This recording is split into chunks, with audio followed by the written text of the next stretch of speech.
Ինտոնը նախ ամփոփեցիք այս մեկ շաբաթը հաջորդի ինչ ռազմավարություն է մշակել Բարգավաճ Հայաստանը իր նախընտրական քարոզարշավը իրականացնել, այսինքն նույն ձևաչափով ինչպես որ սկսել եք շարունակվելու է, ինչ ունեք առաջիկայում անելիք այս առումով եւ նաեւ դուք խոսեցիք բարեկրթությունից նախընտրական քարոզարշավի ժամանակ ձեր շփրտելու հետ կապված, բայց մենք տեսնում ենք, որ հատկապես իշխող ուժի ներկայացուցիչը, այս դեպքում Նիկոլ Փաշինյանը բավականին հաճախ ոչ կոռեկտ արտահայտություններ է հնչեցնում տարբեր քաղաքական ուժերի, այդ թվում եւ Բարգավաճ Հայաստանի եւ նրա առաջնորդի վերաբերյալ, այդ թվում եւ պատերազմի եռագլուխը նաեւ ընտանիքի անդամներին թիրախավորելով, ինչպիսին է ձեր արձագանքը, շնորհակալություն։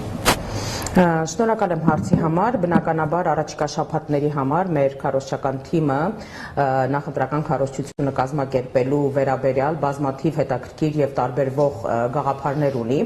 ըստ տարբեր գնահատականների, այդ թվում նաեւ սոցիոլոգիական հարցումների արդյունքների Բարգավաճ Հայաստան կուսակցության նախընտրական քարոզարշավը գնահատվում է ամենաարդյունավետը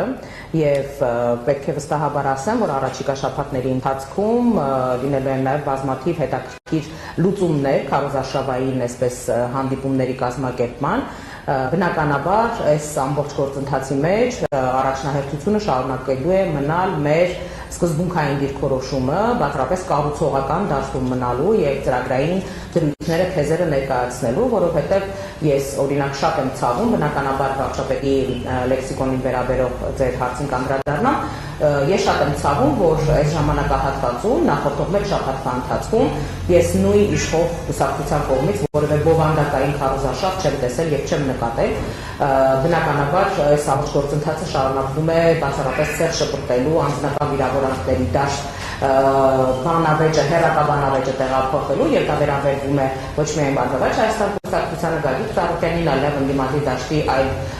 գործիչներին, քարոզչական մասով լինելու են բազմաթիվ անակնկալներ, բազմաթիվ հետաքրքիր նոր լուծումներ, որովհետեւ ինչպես արդեն ասացի, քարոզչական թիմը այդ ուղղությամբ հստակական եւ ահռելի աշխատանք է իրականացրել եւ շարունակում է իրականացնել, լինելու է տարբերվող քարոզարշավ, այսքանը վստահաբար կարող եմ ասել։ Ինչ վերաբերվում է Նիկոլ Փաշինյանի օրերս Գագիկ Ծառուկյանի նրա որդու որոշում վերաբերող գնահատականներին եւ դիտարկումներին։ Ես կարծում եմ, որ Գագիկ Ծառուկյանը լավագույնս արդեն արձագանքել է Նիկոլ Փաշինյանի այդ արտահայտությունների, մասնավորապես ասելով, որ ինքը չի պատրաստվում իր կլասը գցել եւ այդ խոսույթով հանդես գալ։ Եվ նաեւ հողում անելով այն հանգամանքին, որ դեռևս 90-ական թվականներից իրականում բոլորը կհիշեն, որ եղել է չգրված կանոն, այսպես լուր օրենք, որ անկախ քաղաքական տարաձայնություններից, անկախ առկա խնդիրներից քաղաքական ուժերի կամ առաջնորդների մեջ երբևէ քաղաքական բանավեճը քաղաքական ուժերի կամ ներկայացուցիչների կողմից չի տեղափոխվել անձնական դաշտ, չի տեղափոխվել ընտանիք։ Իդեպ նաև բոլորի շնորհավորում եմ ընտանիքի միջազգային օրվա արդիվ։ Երբ մենք ասում ենք ընտանիք, մենք մասնավորեցնում ենք, որ մեր համար սա արժեք է, սա ավանդույթ է, սա արժանապատվություն է եւ ասելիքի բացակայությամբ պայմանավորված այսպես քննադատությունը ուղղորդել ընտանիքին, մեր համար դա բացարձակ անընդունելի է։ Կրկնում եմ, որ ընդ որում նաև այսօր հրապարակված սոցիոլոգիական հարցումներից մեկի տվյալներով ես իմ կլասը չեմ գցելու Գագիկ Ծառուկյանի այդ արտահայտությունը համարվել է նախորդ շաբաթ հնչած ամեն այսպես պոպուլար արտահայտություն։ Մենք չենք մտնելու այս լեքսիկոնով քննարկումների դաշտ։ Եթե ես ասում եմ չենք մտնելու, դա չի նշանակում, որ մեր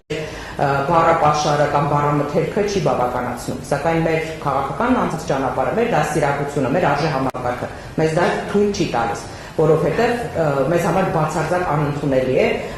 նախընտրական քարոզչությունը գրեհկաբանության տիրույթ տեղափոխելու նմանատիպ բոլոր դրսևորումները։ Սա թերևս այս մասով ամեն դեպքում եւս մեկ անգամ որպես անուղելի լավատես պիտի կոչ անեմ բոլորին մնալ բարեկրթության շրջանակներում։ Եթե խախտվել այդ սահմանները բարեկրթության, կրկնում եմ, պատասխանը լինելու է համարժեք։ Բաժանորդագրվեք Արմադ մեդիայի ալիքներին YouTube-ում, Facebook-ում, Instagram-ում եւ Telegram-ում։